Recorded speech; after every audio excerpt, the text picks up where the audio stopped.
ইসলামের বিশুদ্ধ মতবাদে অটল থাকো। কারণ নবীর যুগে অনেক মানুষ ছিল ভ্রান্ত মতবাদ পোষণ করত আর নিজেদের ধর্ম ইসলাম বলে দাবি করত।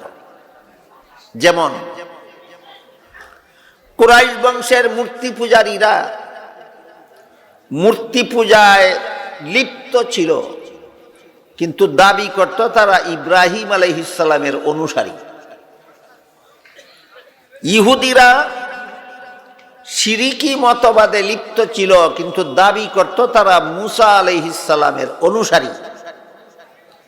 খ্রিস্টানেরা দাবি করত তারা ঈসা আলাইহিস সালামের অনুসারী, কিন্তু তারা ঈসা আলাইহিস সালামকে আল্লাহর শরীকদার সাব্যস্ত করেছে। অথচ আল্লাহ পাক রব্বুল আলামিন সমস্ত নবী রাসূলদের মাধ্যমে একটি মাত্র ধর্ম দুনিয়ার মানুষের কাছে প্রচার করেছেন, সেটা হলো ইসলাম। নূহ আলাইহিস সালাম ইসলাম ধর্ম প্রচার করেছেন, ইব্রাহিম আলাইহিস সালাম ইসলাম ধর্ম প্রচার করেছেন, মুসা আলাইহিস সালাম ইসলাম ধর্ম প্রচার করেছেন, ঈসা আলাইহিস সালাম ইসলাম ধর্ম প্রচার করেছেন। কাজেই কেউ যদি মুসা নবীর অনুসারী হওয়ার দাবি করে, এর মানে হলো সে ইসলাম ধর্মের অনুসারী। কেউ যদি ঈসা নবীর অনুসারী হওয়ার দাবি করে, এর মানে হলো সে ইসলাম ধর্মের অনুসারী। কেউ যদি ইব্রাহিম নবীর অনুসারী হওয়ার দাবি করে, তার মানে হলো সে ইসলাম ধর্মের অনুসারী। ইসলাম ধর্মে তো মূর্তি পূজা নাই। তোমরা মূর্তি পূজারী হইয়া ইসলামদের অনুসারী দাবি করাটা তোমাদের ভ্রান্ত মতবাদ। এই ভ্রান্ত মতবাদ খণ্ডনের উদ্দেশ্যে আল্লাহ সূরা শুরার 13 নম্বর আয়াতে বলেছেন, আকিমুদ্দিন, ইসলামের সহি আকীদায় অটল থাকো, সত্যই যদি তোমরা মুসলমান হয়ে থাকো। সত্যের পথ অবলম্বন করুন। KH Islamic media. কারো ধর্ম পালনে বাধা দেওয়া যাবে না, কাউকে গায়ের জুড়ে ধর্মান্তরিত করা যাবে না, বরং সমস্ত ধর্মাবলম্বীকেই আপন আপন ধর্ম পালনের স্বাধীনতা দিতে হবে। এই মর্মে আল্লাহ লা ইকরাহা ফিদ্দীন আয়াতে দিন শব্দকে ধর্ম অর্থে ব্যবহার করেছে। কিন্তু এখানে প্রশ্ন জাগে, যেহেতু আল্লাহ এখানে সমস্ত ধর্মাবলম্বীদেরকেই আপন আপন ধর্ম পালনের স্বাধীনতা ঘোষণা করেছেন, তাহলে কি সমস্ত ধর্মই আল্লাহর কাছে গ্রহণযোগ্য? এই প্রশ্নের পরিষ্কার জবাব পাওয়া যায় সূরা আলে ইমরানের 85 নম্বর আয়াত। সেখানে আল্লাহ বলেছেন, মাই ইয়াবতাগি গায়রাল ইসলামি দীনান ফালাই ইউকবালা মিনহু। ইসলাম ছাড়া আর কোনো ধর্মই আল্লাহর কাছে গ্রহণযোগ্য নয়। তাই প্রশ্ন জাগে, গ্রহণযোগ্য না হলে পালন করার স্বাধীনতা দিলেন কেন? আর পালন করার স্বাধীনতাই যদি দিলেন, তাহলে গ্রহণযোগ্য হবে না কেন? এই প্রশ্নের জবাব বুঝার জন্য আমি একটা উদাহরণ দিয়ে থাকি।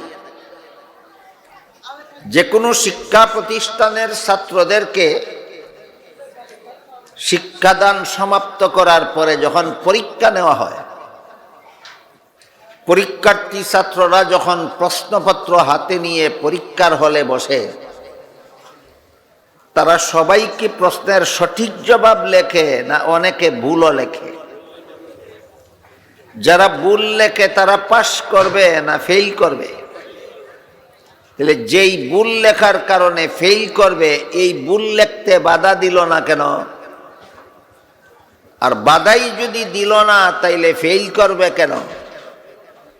এই প্রশ্নের যেই জবাব, ইসলাম ছাড়া আর কোনো ধর্মই যদি গ্রহণযোগ্য না হয়, তাহলে বাধা দিব না কেন? আর বাধাই যদি দেব না, তাহলে গ্রহণযোগ্য হবে না কেন? ওই প্রশ্নেরও সেই জবাব।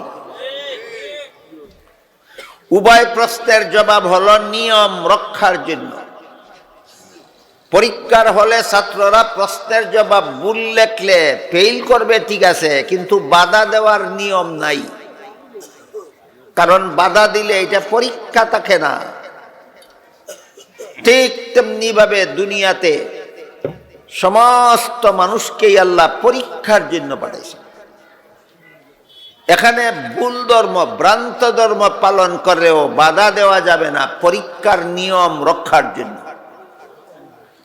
এই সুযোগে যদি কোনো পরীক্ষার্থী ছাত্র ইচ্ছা মতো প্রশ্নের জবাব ভুল লেখে, তাহলে যেভাবে তার কপালে গুড়ার ডিম ছাড়া আর কিছু নাই, তেমনি ভাবে এই সুযোগে যদি দুনিয়াতে কেউ ইসলাম ছাড়া আর কোনো ধর্ম পালন করে, তার ব্যাপারেও আল্লাহ বলেন ওয়াহুয়া ফিল আখিরাতি মিনাল খাসিরিন, তার কপালেও পরকালে জাহান্নাম ছাড়া আর কিছু নাই। কাজেই এই প্রশ্নের জবাব সমস্ত মুসলমানদের জানা থাকা দরকার যে ইসলাম ছাড়া আর কোনো ধর্ম আল্লাহর কাছে গ্রহণযোগ্য না হলেও আমাদেরকে বাধা দিতে দেন না কেন, নিয়ম রক্ষার জন্য। প্রশ্নের জবাবটা সঠিকভাবে না জানার কারণে অনেকে সত্য ধর্ম ইসলাম এবং বাতিল ধর্মের মধ্যে একটা একাকার করে ফেলতে চায়, জগা খিচুড়ি পাকাতে চায়। কেউ কেউ মুসলমান হওয়ার দাবি করেও হিন্দুদের দুর্গা পূজার অনুষ্ঠানে মিষ্টি খেতে যায়।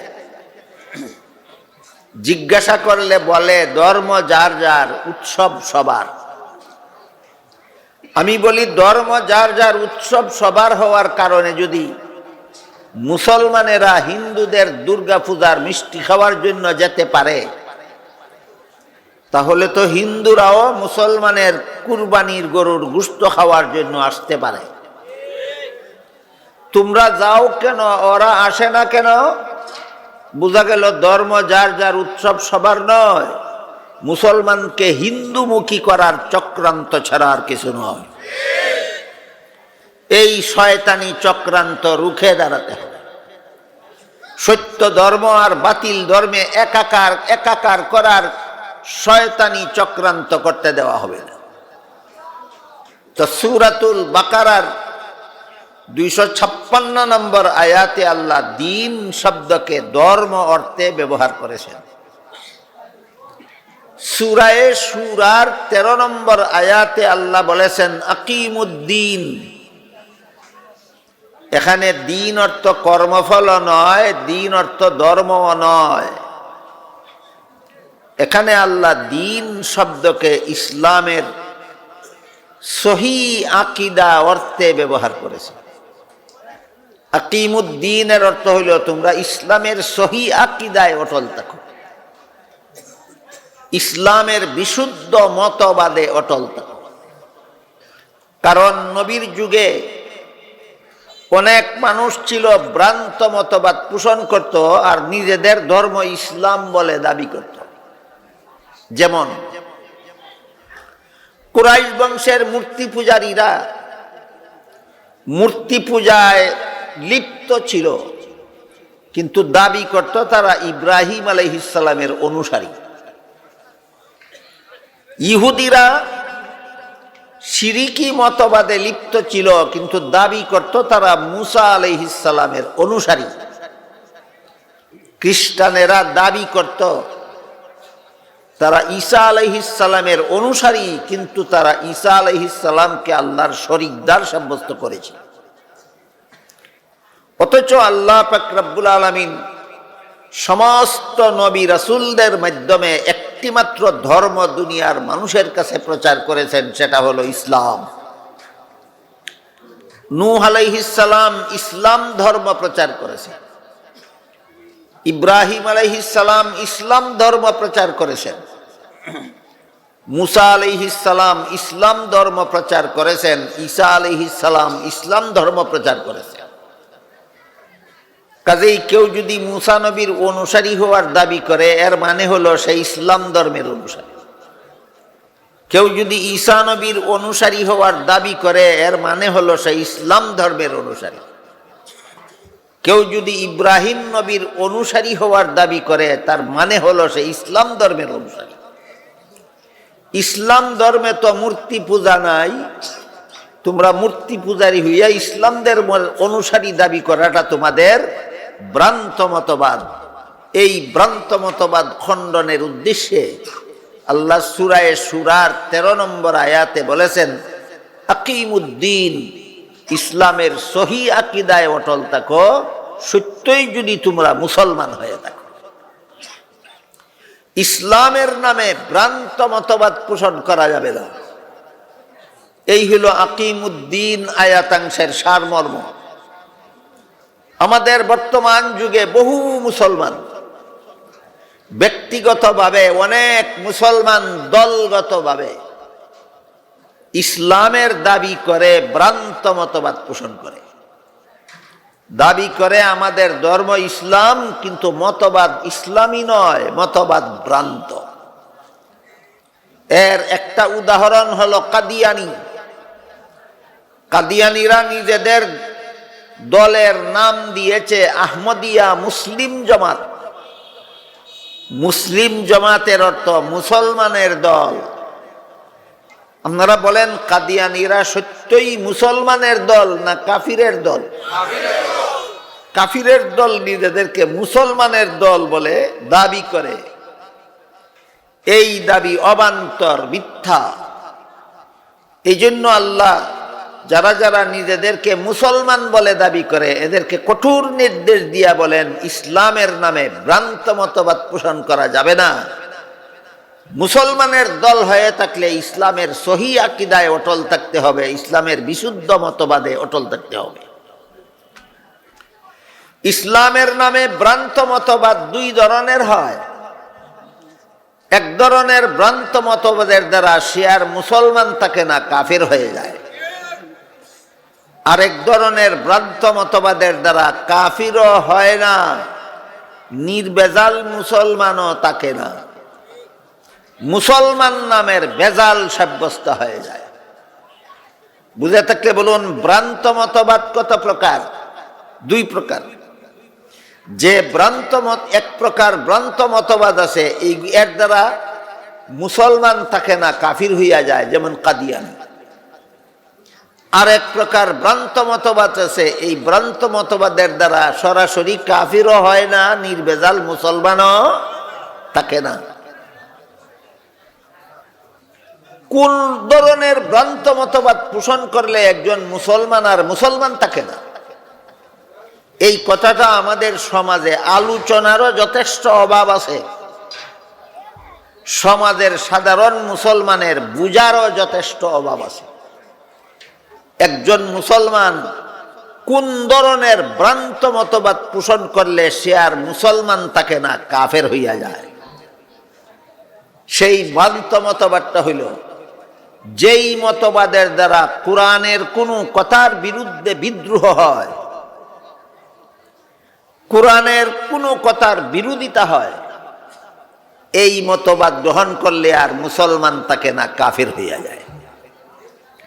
আপনারা কি বুঝতে পারলেন কোন ধরনের ভ্রান্ত মতবাদ পোষণ করলে মুসলমান কাফির হইয়া যায়? যে ভ্রান্ত মতবাদের দ্বারা কোরআনের কোনো কথা অমান্য হয়, কোরআনের কোনো কথা, যে ভ্রান্ত মতবাদের কারণে কোরআনের কোনো কথা অমান্য হয়, এমন ভ্রান্ত মতবাদ পোষণ করলে মুসলমান থাকে না, কাফির হইয়া যায়। তাইলে কাদিয়ানিরা কোরআনের কোন কথা অমান্য করলো? এখন প্রশ্ন জাগে। কাদিয়ানিরা তো নিজেদেরকে নিজেরা মুসলমান বলে দাবি করে, এরা কোন কথার কারণে কোরআন অমান্য করা অবধারিত হইল? সেটা হলো কোরআন শরীফের সূরা আহজাবের 40 নম্বর আয়াত। এখানে আল্লাহ আমাদের নবীকে খাতামুন নবিয়্যিন উপাধি দিয়েছেন। আর হাদিস শরীফে রাসূল করিম সাল্লাল্লাহু আলাইহি ওয়াসাল্লাম বলেছেন, আনা খাতামুন নবিয়্যিন লা নাবিয়্যা বাদি। আমি খাতামুন নবিয়্যিন কথার অর্থ হইল আমার পরে আর কোনো নবী নাই, আমি শেষ নবী। কাদিয়ানিরা মুহাম্মাদুর রাসূলুল্লাহকে শেষ নবী মানে না, এর মানিল কোরআনের ঘোষণা খাতামুন নবিয়্যিন মানে না। মুহাম্মদুর রাসূলুল্লাহকে শেষ নবী না মানার কারণে কোরআনের আয়াত খাতামুন নবীন অমান্য করা জরুরি হইয়া দাঁড়াইল। কাজেই যে কথার দ্বারা, যে কাজের দ্বারা কোরআনের কোনো কথা অমান্য করা পরিষ্কার হয়ে যায়, এমন ভ্রান্ত মতবাদের পরে এই ব্যক্তি আর মুসলমান থাকে না, কাফির হয়ে যায়। কাদিয়ানীরা কোরআনের কোন কথা অমান্য করার কারণে কাফির, খাতামুন নবিয়্যিন অমান্য করার কারণে কাফির। বলেন, কাদিয়ানীরা কোরআনের কোন কথা অমান্য করে কাফির? খাতামুন নবিয়্যিন অমান্য করে কাফির। এইভাবে যে কোনো মুসলমান হওয়ার দাবিদার এমন কোন ভ্রান্ত মতবাদ পেশ করবে যার দ্বারা কোরআনের কথা অমান্য হয়, এই ভ্রান্ত মতবাদের দ্বারা সে আর মুসলমান থাকে না, কাফির হয়ে যায়।